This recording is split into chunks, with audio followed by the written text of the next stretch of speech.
The program you are about to see concerns the mysterious deaths and mutilations of animals in the United States and other parts of the world. Due to the graphic nature of some scenes, parental guidance for children is advised.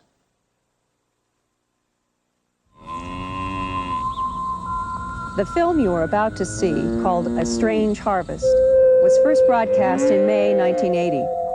The subject is a mystery which has haunted ranchers and law enforcement for the past decade: the mutilation of animals, especially cattle, throughout the United States and Canada. Since the first broadcast, mutilations have continued, but with little or no media coverage, perhaps because it's easier to accept the usual explanation of predator attack. However, in the past few months, since September of 1982, I have received 12 mutilation reports from sheriff's offices, all relating to bizarre cuts, not predators. One of those happened right here in this field on September 16th, 1982.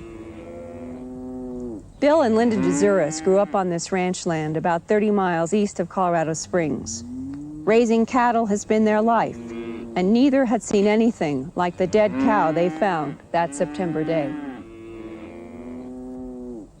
About noon, we went out to check the cows. We had some cows that were about to calve, and everything was okay.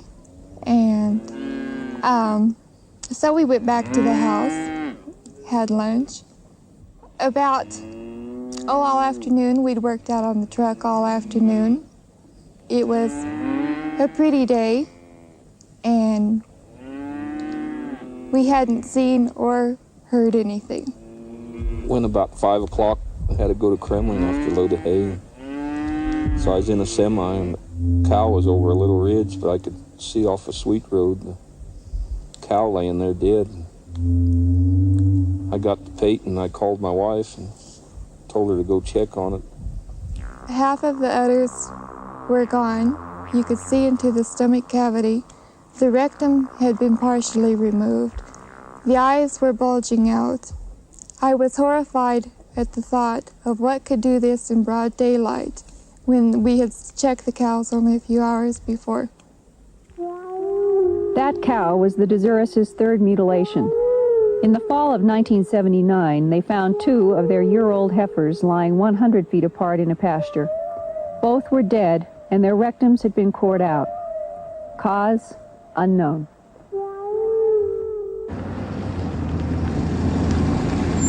One deputy sheriff in Wyoming is so frustrated with the mutilation mystery that he has gotten his local crime lab's cooperation to investigate mutilations as they would human murders. This fall, we had 10 mutilations, 8 in Sweetwater County and 2 in Daggett County. And in 1975, we had 16. From everywhere I go, they tell me that it's predators, which I do not believe. Why do you feel differently? Because I don't feel a predator can do these things. I don't feel a predator can come up and chew a half of a bag off of a cow or the end of the penis off of a bull and not touch any of the rest of the cow. I've been around predators, and they'll go inside the abdominal cavity first and eat the insides, which is easy eating. What would be your own personal feelings about who or what would be doing these mutilations and why? I wished I knew. I don't have any idea who is doing it. We have investigated several things, cults, different things like this, but we haven't come up with any answers to any of our questions as of yet. Treating it like a human murder would give you what kind of different information than you've had in the past? Well, treating it as a human murder, I feel that we can get the crime lab in Cheyenne to help us with our analysis of the animals, of what may cause the death, maybe even if it was some kind of a poison or something that they're using to kill them, or how they are using it to kill them. It will just give us more answers to a lot of the questions that we have on mutilations. 2 of the Wyoming mutilations were like the one in Colorado on the DeZuris Ranch. Half the udder removed, teats cut, and rectums cored out, all without signs of blood. The Wyoming state veterinarian said about one of those cows, quote, "It was dead before it was mutilated with a cutting instrument. The mutilation was not done by an animal." And in a Carpenter, Wyoming case, the veterinarian wrote in his necropsy report, right front and rear mammary glands missing, left front and rear teats missing, vulvular area missing approximately 5 inches into pelvis, leaving rectum intact, hole in center of skull, approximately 2 millimeters in diameter, on the surface of the skull, and 1 millimeter in diameter on the inside of the skull. No evidence of gunshot. Cause of death? Possible injection of material into brain with unknown object. Lab analysis found nothing. Who or what is killing and mutilating these animals, and why?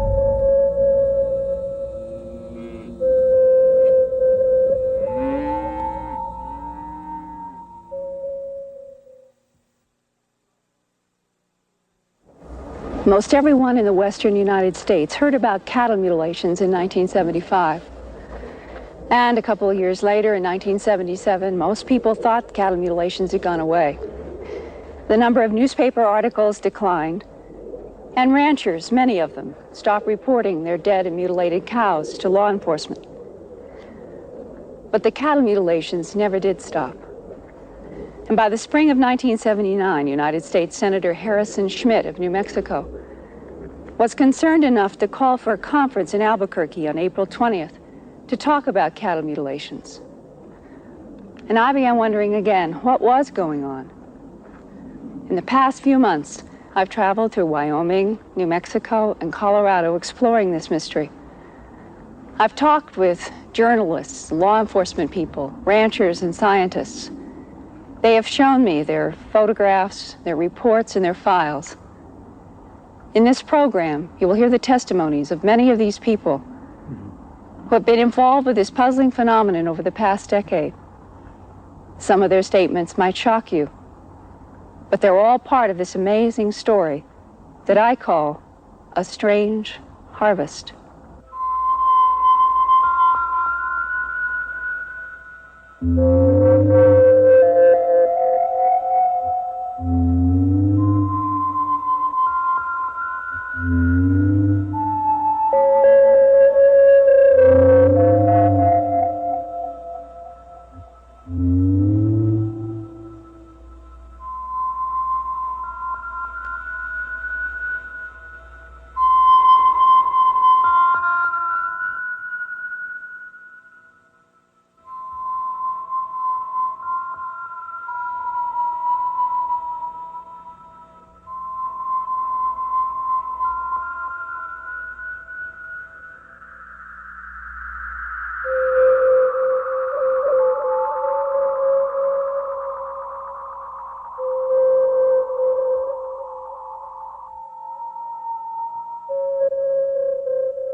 In September 1967, on the King Ranch in the San Luis Valley of Colorado, an Appaloosa mare called Snippy was found dead and stripped of flesh from the neck up.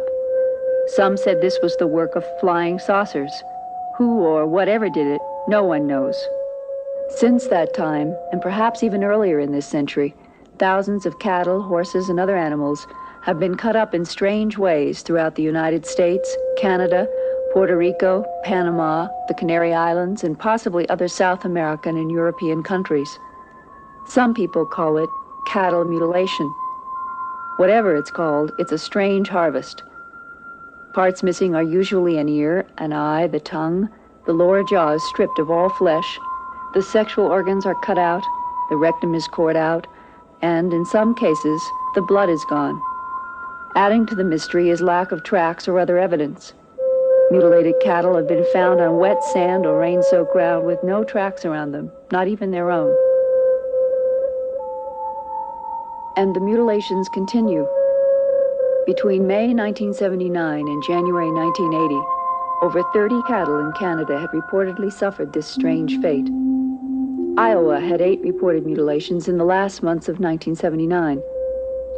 Other states that had reported mutilations in 1979 were Colorado, Wyoming, New Mexico, Arkansas, Kansas and Nebraska, and Texas.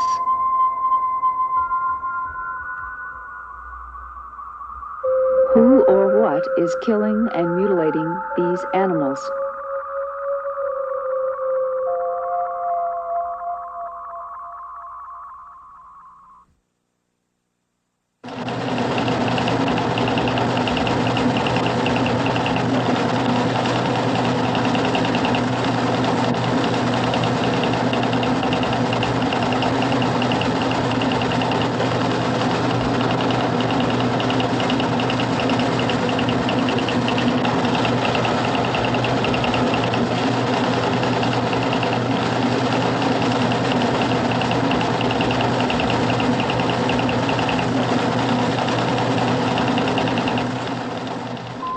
Could it be cults, predators, helicopters, UFOs, deranged individuals, secret government project? Is any of these the answer? Are all of these part of the answer? Some ranchers believe that whoever's doing the mutilating must be using some kind of aircraft.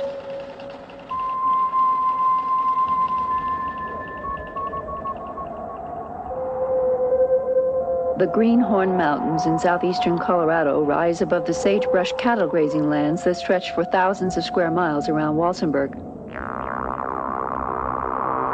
Here in July of 1979, rancher C.E. Potts found one of his prize bulls dead and mutilated. We were passing down this road, and there's a thunderstorm coming up behind us, and we were rushing down, but I smelt this animal as we went by. So we come back to check on it and found it had been mutilated. And we examined it, and its sexual organs was all taken out and everything, and one of its eyes was taken out, and its eyelashes was taken out. What about the idea that it's predators? Well, there wasn't no predators. There's not a predator bothered it since it's been dead, even. Couldn't have been killed by a predator, because all the surgical work was done by expert. I really didn't think there's anything to it till it come home to me. Now I know there's bound to have been mutilated, because anybody that can see good could see it was. The strange thing about it is that we have never found any blood on them. No blood? No blood, no. Tracks? The only tracks that we found on the first one were some tripod tracks, and they formed something like a triangle. I didn't know what to think. It was kind of strange because we had never seen anything like that before. Still remains a mystery. In all the states it's happened, it's a mystery, as far as I'm concerned, what I read and hear about it. I got calls this summer from Canada on 2 mutilations. They called me, and the way they described this, it's just typical of our mutilations we had in '75. If it goes into Canada, and there have been reports that they've come up out of Puerto Rico and some other parts of the world, if it goes on to an international scale, do you think that would exclude satanic cults and a military operation in our country? Well, yeah. Be inclined to, my way of thinking. And if they're excluded, what is left? No, well, I don't know. I don't know that either. The Colorado Bureau of Investigation received 203 reports of suspected mutilations in a 9-month period between April and December of 1975. Colorado State University's diagnostic laboratory received 35 carcasses. Only 19 were in good enough condition to perform lab examinations. Of those 19, 9, or about half, were considered to be cut with a sharp instrument. The rest were generally described as the activity of predators. It's true, cattle in Colorado are going to die each year from hard winters, disease, lightning strikes, predator attacks, and other natural causes. But in northeastern Colorado, another favorite spot for the mutilators, Tex Graves, former sheriff of Logan County, insists the 93 mutilated carcasses he investigated were not natural deaths. The very first one we had was southwest of Sterling. When we first looked at it, it was just unbelievable that you could take an animal and do this too without leaving some kind of track, some kind of evidence behind, such as cigarette butts, matches, handprints, footprints, but there was nothing. The animal looked almost horrible, and it was something that I didn't really want to believe then. And there was, we probably had 5 or 6 others before I really did believe something strange was going on. We had one up north where we believed the animal was paralyzed and was alive when it was being mutilated. An eye and an ear, the tongue, the rectal area was taken out, but the animal dug a hole with its head, but none of the other parts of the body moved, not even the legs. What force could hold down a 900-pound steer while its ear, tongue, rectum, and sex organs were removed? I asked Dr. Albert McChesney, pathologist and coordinator of the Diagnostic Laboratory at Colorado State University in Fort Collins, Colorado. His lab did all the analysis work on the 35 carcasses sent in from the Colorado Bureau of Investigation. Well, I would, of course, surmise the animal was dead before they were removed. But how would the hole be dug where its head is? It's been moving to dig that hole. Many times when an animal dies, they go through an agonal phase just before they die, and they will paddle their legs, or they will beat their head or swing it back and forth, or they might even have some central nervous system involvement, which would make them be incoordinate, make them lie down and to struggle for some little time, and this would dig the hole where the animal's head is. Now, I'm not trying to discredit the fact that there can be mutilations, but I just want to show that there is a very good chance that something else could have caused it. Here is the very first cow that Sheriff Tex Graves and Sterling ever went out on. Would a natural predator ever strip a jaw clean like this one? I cannot tell you whether this would be from a sharp instrument or from scavenging. Many times when an animal dies again, the pressure will cause their tongue to extend, and this will allow animals to start eating on the front end of the animal.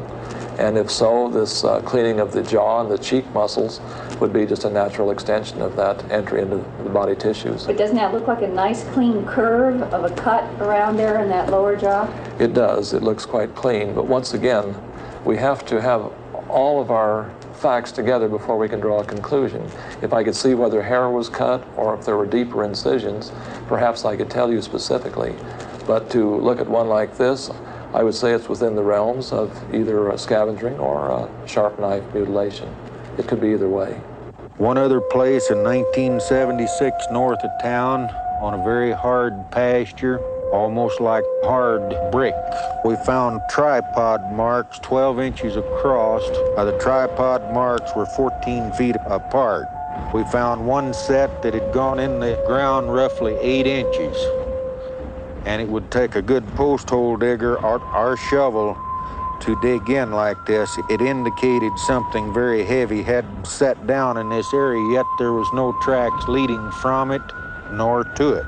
Almost nightly when this was going on, we could pick out a very brilliant, huge, brilliant light in the sky. We had a newsman take pictures of it with a very high-powered lens, but all we got out of this was the movement of it and the light showing very brilliant. Several times we observed smaller lights come out of this aircraft and then come down toward Earth. This huge, brilliant light would hang in the air, and then when it would move, it could move up and down, backwards, forwards, travel very rapidly. And after a while, these smaller lights would join up with the larger one, and then they'd disappear. Another law enforcement officer who saw strange lights back in 1975 and 76 is Bill Waugh. Bill was the undersheriff in Elbert County for 8 years, working with Sheriff George Yarnell. He retired in 1979.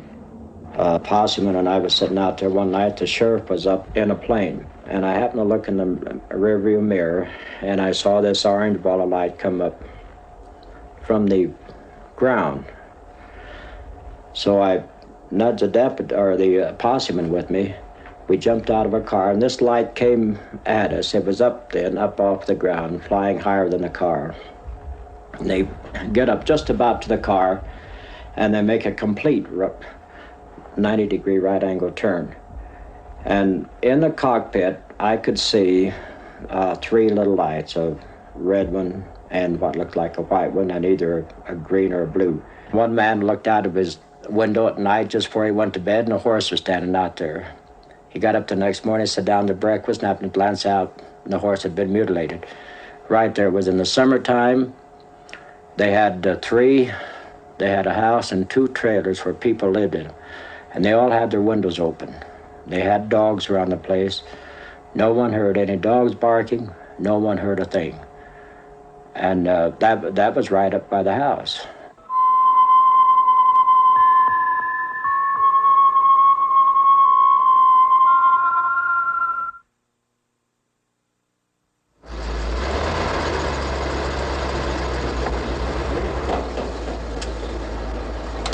A Colorado man named Drexel Lawson has a livestock removal service. He's been working a 9-county area around Denver and Colorado Springs since 1977, picking up dead livestock. Over a 2-year period, he hauled off about 4,000 dead animals, including several mutilated cattle.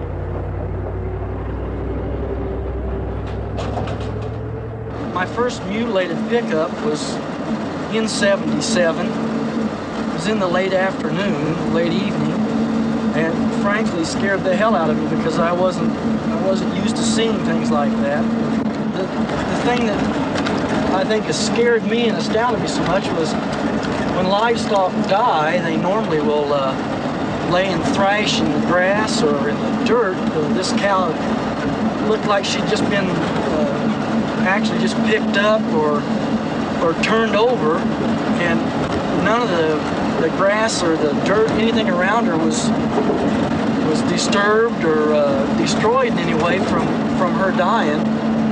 She hadn't had any blood. The blood was completely drained from her. I would say that it would be virtually impossible to withdraw not even all of the blood, but just a significant amount of the blood from an animal without leaving some telltale mark that blood vessels had been cut or that the animal had been killed in this manner. Probably closer examination would have shown that in the dead animal's body, the blood had gravitated to the deeper organs or to the downside. Do you know of anything on the earth today in medicine or military that could drain the blood from an animal? I have no knowledge of it if it's there, no. All the mutilated cattle that I've gotten where the rectum tissue's been taken or the muscle tissue's been taken, it's been a very, very precise surgical type incision, and it's been clean, not hacked like an animal would. An animal has to grab and bite. It has to tear in order to remove that tissue, and this has all been smooth. What's your own personal theory or feeling about who or what is doing the mutilations? Well, I feel strongly about UFOs. The incisions a lot of times looks like some type of burn or laser. The eyes on a particular cattle that I picked up has had a marbly clear look, which looks like it's a flash burn or some type of a laser burn. The term laser burn came up in several conversations with ranchers and law enforcement people. So we decided to see how laser surgery is done. This instrument is called a CO2 laser. It will be used to remove scar tissue from a woman's vocal cords. This mobile laser unit stands about 8 feet high and weighs about 400 pounds. In the hospital, it is powered by AC current from a wall plug. Experienced medical technicians need 20 minutes to get the laser unit ready for surgery. Clearly, it's not a convenient tool to drag around remote ranch lands. But because of the alleged burns found on some mutilated animals, a few people have jumped to the conclusion that maybe lasers are involved. It is true that lasers seal off blood vessels as they penetrate tissue, so there is little or no bleeding. The depth of penetration is controlled by the power of the beam and length of time it is on. When the laser beam hits tissue, heat is generated, which turns cell water to steam and vaporizes away. Could a laser do the strange cuts found on mutilated cattle? We asked Dr. Arlen Myers, an experienced laser surgeon at Rose Medical Center in Denver. I've been examining 2 photographs of alleged cattle mutilations in Logan County, and they showed 2 quite distinct pictures. One is a large hole that has surrounding burns and charred material. The other is a very nice clean cut and has relatively normal underlying tissue. The first picture, I think, conceivably could have been caused by a burning or lasing type instrument, although I think it would be very difficult, given the state of the art today, at least to my knowledge, to bring a device to a field and inflict this sort of damage on a piece of livestock. In more reality, it would be easier to bring the animal here. We asked Dr. Myers to use the laser and try to make a perfect 1/8 inch deep circle in a chicken. You can see the red aiming dot, and we're going to begin to remove some of this tissue. And you can see as it's removing this tissue that the burn is fairly flush. Notice the dark scab that forms around it, and we can continue to remove this tissue in deeper and deeper levels. The laser evaporates water, and that's why we're seeing all the smoke. This piece of flesh that we're using has no blood in it, but even if it did, it would have the same bloodless sort of charred appearance after the tissue was removed. In trying to duplicate what I saw in the pictures, if I were to try to deepen this hole, there are some limitations with the instrument that I'm using. The maximum point of focus of the beam is at a certain length, and in order to make this hole deeper, I would need to move the instrumentation deeper toward the flesh and just continue to burrow the hole. Okay, we're going to go to the scalpel and try to demonstrate what sort of let's leave this here for some contrast, and we'll take this second piece of flesh, and I'm just going to make a similar size circle and try to duplicate this wound over here simply with a knife. When I remove this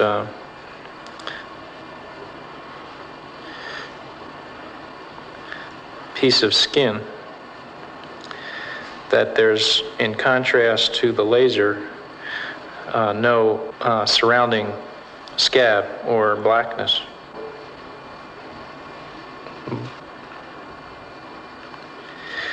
And this is just a clean wound. The edge is nice and smooth, and the underlying tissue is unaffected, of course, by the knife. Compared to the laser burn, the surface of the removed tissue was darkened and somewhat burned. Here is the scalpel cut again. Not perfectly round, a few angled edges. And here's a perfect oval, cut on a steer we filmed in San Luis, Colorado on October 6, 1979. There was also a perfect circular cut around the eye. The tongue was gone, and the lower jaw had been completely stripped of flesh. 2 deputies from the Castilla County Sheriff's Office took us to the mutilation site 5 days after they had first examined the fresh carcass. Well, Arnold, look, it's changed a little bit. Hey, but look at this now. This is still very, very evident here. Look at this. Of course, you know, our photos will show a complete circular, clean cut, but you can still see it here. Now, look. Now, this looks kind of dry, Arnold. But if you'll recall, when we first spotted this, that was just like if you'd taken a pair of scissors and cut out a round piece of paper, you know, like a kid might do in school. Yeah. That's how good it was. And if you'll notice something else, say that an animal had taken that piece of skin out. How can you explain the fact that if he's out to eat and out for flesh, that he wouldn't bore right through that soft portion of the stomach and get into the entrails, which is typical of the way that animals attacked dead, carcasses. That just doesn't make sense to me.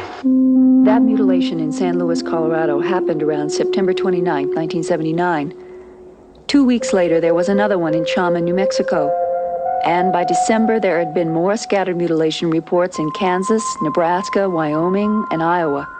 And the number of mutilations being investigated by the Royal Canadian Mounted Police had climbed above 30. Lou Gerardo is the chief investigator for the District Attorney's Office in Trinidad, Colorado. It's not difficult to tell a predator kill. I mean, a coyote or a bobcat or a lion, of course, will grab and tear. It wasn't that way with any of the mutilations I covered, and the first 2 were amazing. The udders had been completely removed with a very clean, apparently a surgical cut. No blood were around the wounds. No blood were around either of the animals. No tracks. Checking the area where the two cows were laying, they were underneath some tall oak. We checked the upper branches just in case we had heard of the mutilations in other parts of the country, where the possibility of the animals being dropped, removed from where they were killed and dropped in the area where they were being found. There were no broken branches, no tracks of any kind, human or otherwise, led to or from the animals. The sheriff stayed away from it after he saw what he did see, and there was no explanation of what had happened to the animals. According to the rancher, the night before they had been seen in good health. Nothing was wrong with them. The next day they showed up dead and mutilated. Another interesting fact, a few days after we received a report from a woman who lived in the area of a real dark colored helicopter with a sling attached underneath, flying near the area where the mutilations had taken place, where the bodies of the carcasses of the animals were found. And that's not the only time a helicopter had been reported prior to or immediately after the mutilation. There seemed to be in the area, one time or another. None of these choppers had been identified, no identifying marks. All the reports come in that the choppers were silent. And I've never heard of a silent helicopter. They were always making some type of noise. But these reports were that there was no noise.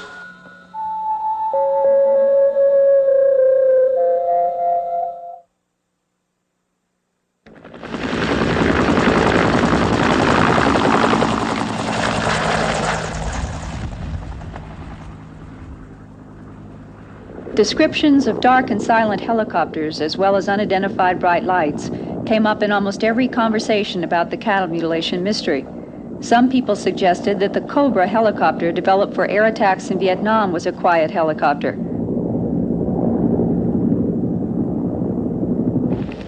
We went to Fort Carson, an Army base in Colorado, to film a Cobra in operation.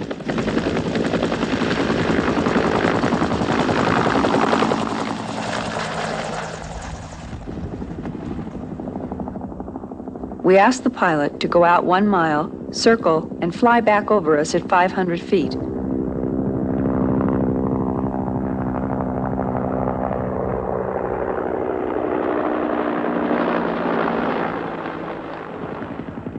The Cobra was definitely dark, but never silent, especially on takeoffs and landings.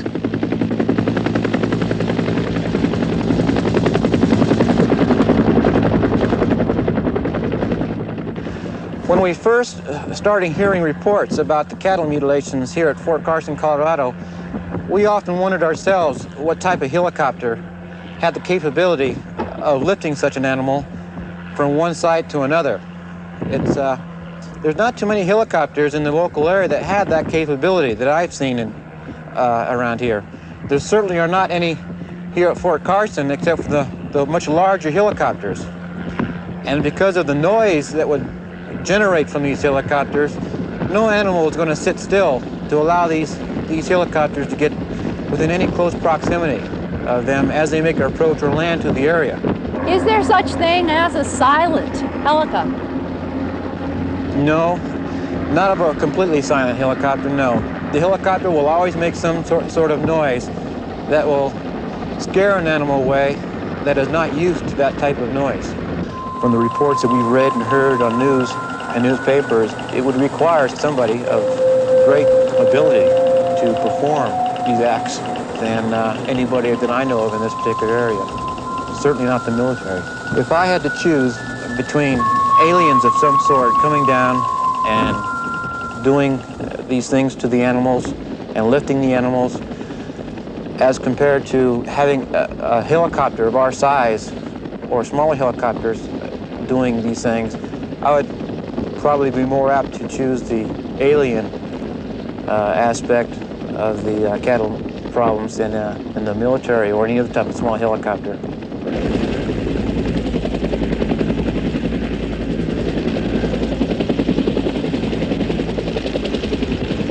Now just here this late summer, rather early spring. One of the investigators I've been working with for 5 years dropped in the office, and we discussed what was new. And he said, well, the thing is, now I'll tell you. He says, and I'm inclined to agree with him, that who is doing this now is very possibly creatures not of this planet. Now that, you know, that shakes you up a little bit. Creatures not of this planet. You know, you're thinking of Buck Rogers and things like this. But that's the way it is seriously right now. That it's very, very possible that these mutilations are being done by creatures from outer space.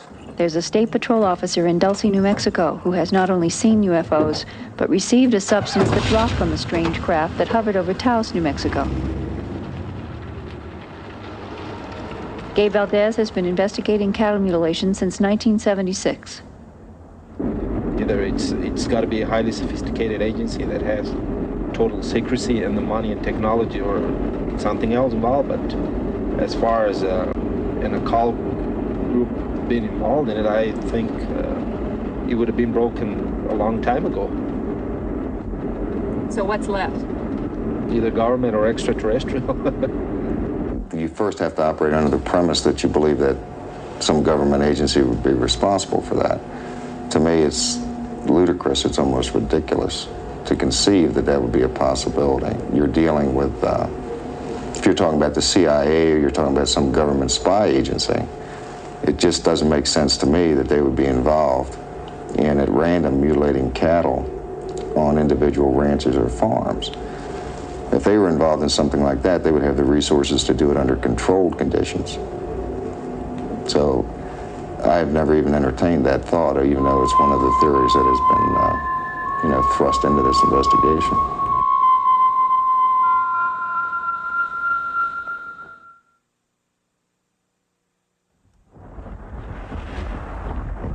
Northwest of Laramie, Wyoming, lives a rancher-farmer named Pat McGuire. His father and grandfather were Wyoming ranchers. He settled down here in 1972 with his wife and 8 children. In September 1976, on a ridge about 2 miles from his trailer house, Mr. McGuire, his brother, and his cousin Mark Murphy found 2 mutilated cows.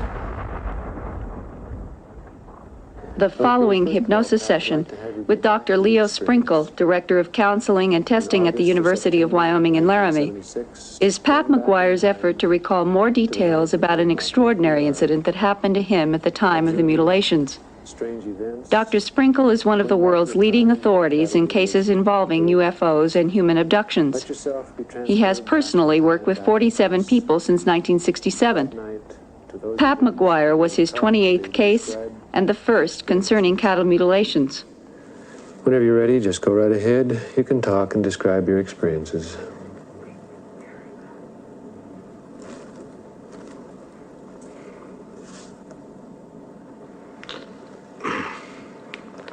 It's Sunday. It was me and Mark's was driving around checking the cows.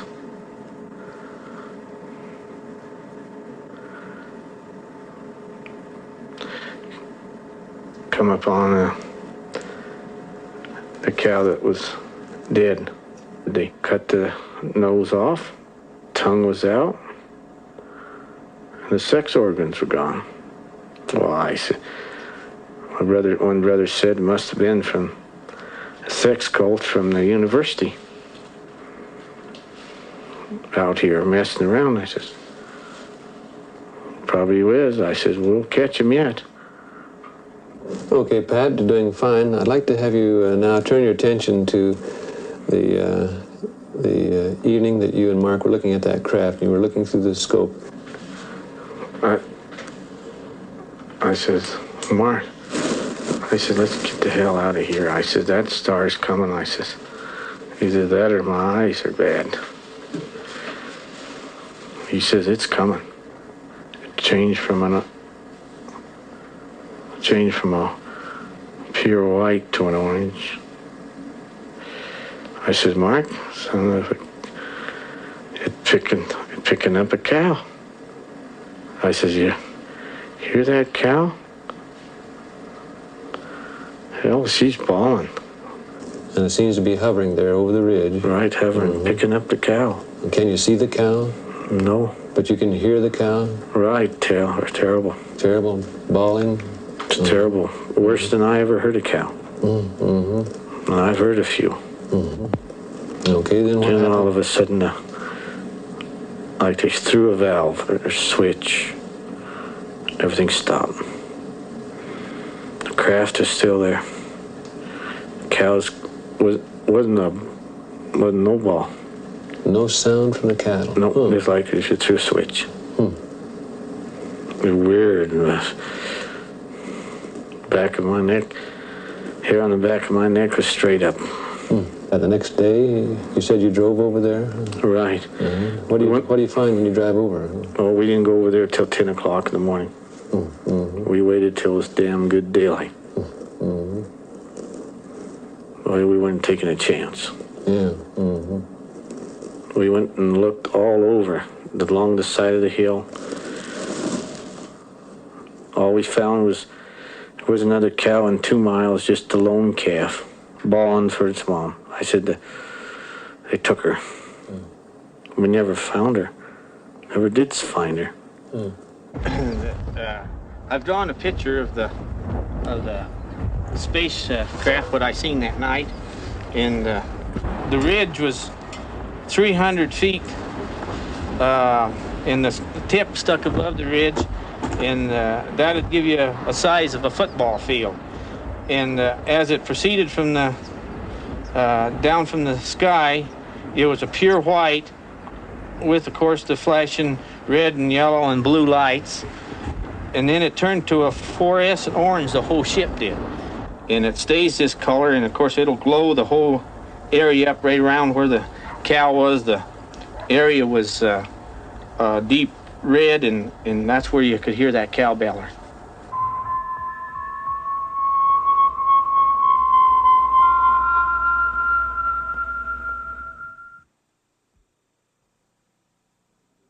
Relaxation, you can feel yourself even going deeper in. What you are about to hear is perhaps the first and only known eyewitness account of a mutilation. Because Dr. Leo Sprinkle is recognized as one of the world's leading authorities on cases involving UFOs and human abduction, he was contacted by the Aerial Phenomena Research Organization in Tucson, Arizona, to do hypnosis work with this woman. Her name is Judy Doherty. On a clear moonlit night in May 1973, Judy was driving back from a bingo game in Houston, Texas. She and her mother, daughter Cindy, and brother and sister-in-law watched a strange, bright light hover in the sky. After that night, she suffered terrible headaches and anxiety. In 1978, she underwent one hypnosis session which brought out part of her unusual experience, but not all of it. She also had several psychiatric and personality evaluations, all with results in the normal human behavior range. This second hypnosis session with Dr. Sprinkle occurred on March 13th, 1980. Now you're standing outside your car. Now you're looking up. You can describe your impressions. What are your impressions? It's like a spotlight that's shining down on the back of my car. And it's like it has substance to it. I can see an animal being taken up in this. I can see it squirming and trying to get free. And it's like it's being sucked up. It's taken into some sort of chamber. It's a little round, tiny room.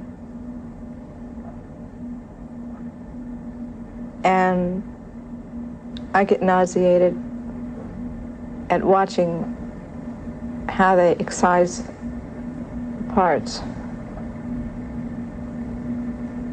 It's done very quickly, but the calf doesn't die immediately.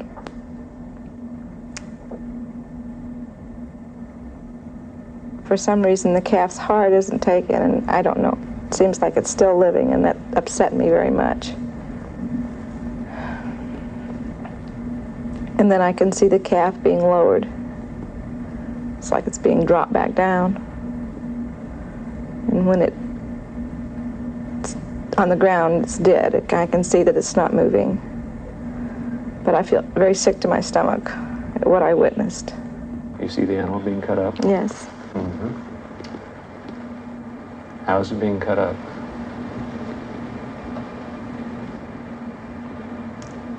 Dissected. Mm-hmm. With knives? Instruments of some kind. Mm-hmm. Can you describe the instruments? They're like a knife, but they have different kind of handles. More like a razor that's doesn't have movable parts, but like a straight razor type. There's tissue. It's laid out, flat and smooth, it glistens. And the needles, there's needles in it, or what appears to be like needles. It may be probes, I don't know. But it has a tube connected to it. And the same thing with what appears to be testicles. Can't tell. There's a probe or a needle or something inserted. And the tube leaving.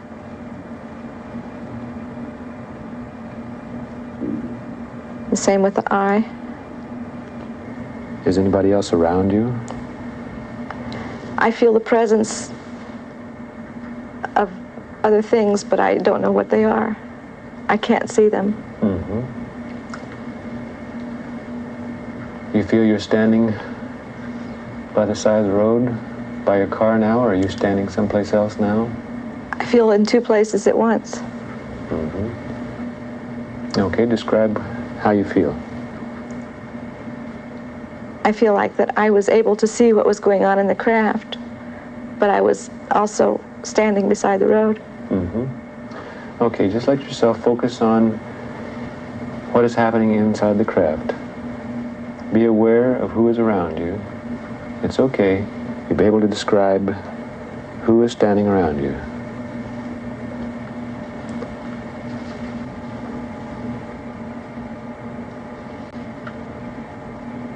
It appears to be two little men. Two little men? Mm-hmm. How do they look?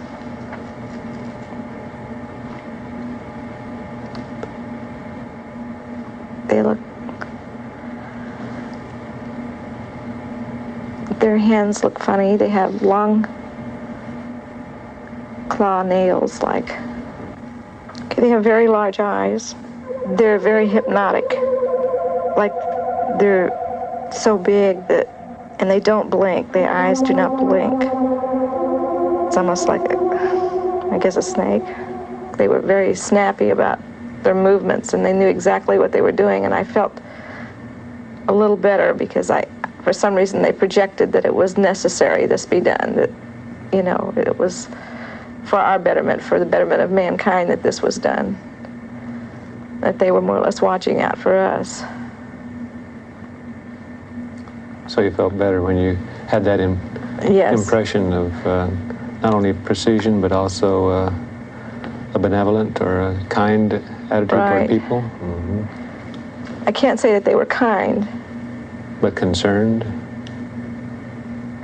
I can't even No, say you that they said were concerned. concerned. They were just like doing a job that evidently it affects them too. And it has to do with somehow nuclear waste or testing, or they've been here for quite some time, and they test the soil as well as our water, as well as our animal life, our vegetation.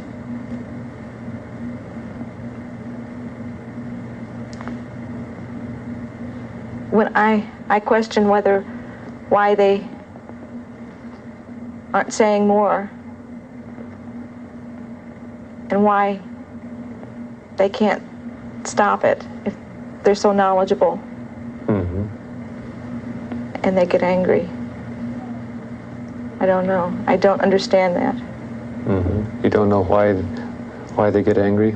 I don't know why they get angry, and I don't know why if they can't stop it. if they're so knowledgeable. At one point in the hypnosis session, Judy doesn't understand why she can see her daughter Cindy in the car 1 minute and gone the next. Breathing deeply and easily, let yourself relax. You can be aware of yourself standing by the side of the car. You can be aware of yourself standing in the craft. And now let yourself be aware of where Cindy is.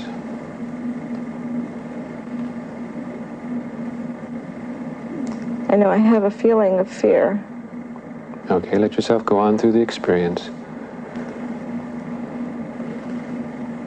Let yourself go on through the fear.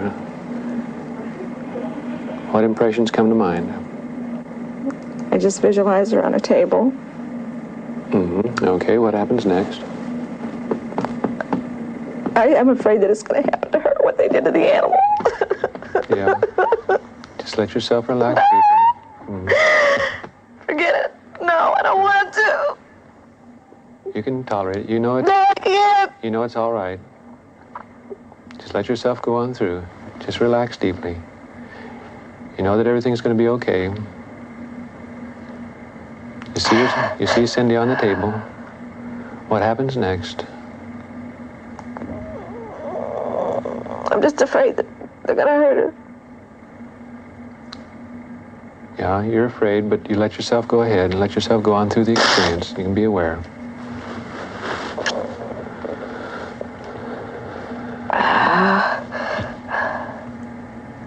Just let yourself relax deeply.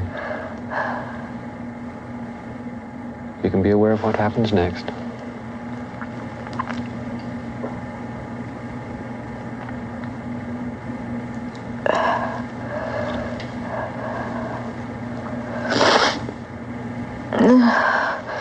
They put her to sleep, I guess. Okay. You put her to sleep. Okay, what's happening now? They're just examining her, I guess. But I'm so afraid that they're going to cut her or something. Okay. Do you say anything? They don't listen. They just ignore me and just go about their work like it's nothing. They don't seem to have any emotions. They don't seem to care. I thought they were going to harm her. I thought they were going to do to her what they did to the animals, you know. But they don't harm her? No. No. Okay, well, what does happen? They just take some samples from her. What kind of samples? I don't know, just scrapings, like they go inside her mouth. I can see her laying there, and they just kind of scrape little pieces off. Yeah. Any other samples? That's all I can remember. The preceding scenes were taken from a 4-hour hypnosis session. Dr. Sprinkle stated afterward that Judy Doherty is, in his professional opinion, a sincere, honest, and credible person. What happened before our camera was her first complete and vivid recall of her 1973 experience in Texas. They just went about their work, yeah. They didn't have any emotion or feeling. They couldn't seem to understand why I would even be upset. Just like it was routine business for them. Like a laboratory animal or something. If extraterrestrials are the ones mutilating animals, what do you think the implications are then for this planet? Throughout the mutilations, all of us involved have been concerned with the possibility of the mutilations going from animals to human beings, understandably. Thank God to this point it hasn't happened. Whatever they're doing with the portions of these animals they are taking, I haven't the slightest idea. There's a reason for it. It's not haphazard. There's a pattern to it. I don't know. I think it's a wait-and-see game. What else can we do? If we do have beings from outer space doing this, with the capabilities to do things like this, what can we as a human race do? If they have the knowledge and the technology that it looks like they have, we're powerless. So maybe it's a wait-and-see game. I can't see anything else to do. If a secret probe was being conducted, either by our own intelligence agencies or by UFO entities, then they shouldn't be leaving a mass of carcasses all over the states, because this only invites investigation and speculation and wondering. I would suspect that the carcasses are being left by design to stimulate our particular culture to wonder as to what is happening, who is doing this. If we are dealing with surreptitious, covert, highly cautious culture contact between highly developed extraterrestrials and our Earth planetary civilization, then one of the primary considerations that we must deal with is the problem of culture shock. In any possible contact between civilizations such as I've described, I think that the superior civilization would be very careful to slowly condition the subject culture to its presence so as not to induce what we label as culture shock, which is a very profound psychological, sociological, philosophical disturbance among a people when exposed to a culture which shocks their traditional values, their institutionalized concepts, etc., etc.